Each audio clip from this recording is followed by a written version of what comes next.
आपण ASS high school Umelman यांना 3ऱ्या क्रमांकाचं पारितोषिक द्यायचं आहे.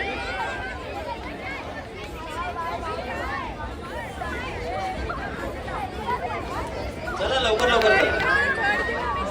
आपण जोरदार टाळ्या वाजून या विद्यार्थ्यांचं आपण या ठिकाणी अभिनंदन करूया. मला वाटतं सकाळपासून हे विद्यार्थी या ठिकाणी मैदानावर आहेत. त्यांनी या ठिकाणी अगोदर तालीम केलेली आहे, सकाळी दुपारपर्यंत थांबलेले आहेत.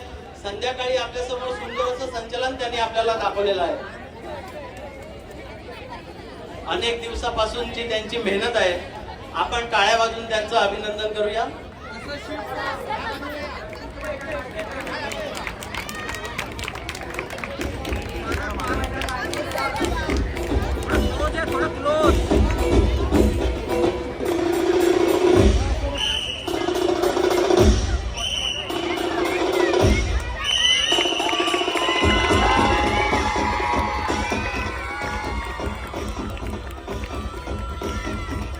द्वितीय क्रमांकासाठी विद्यार्थ्यांनी या ठिकाणी आणि शिक्षकांनी लक्ष द्यायचं आहे.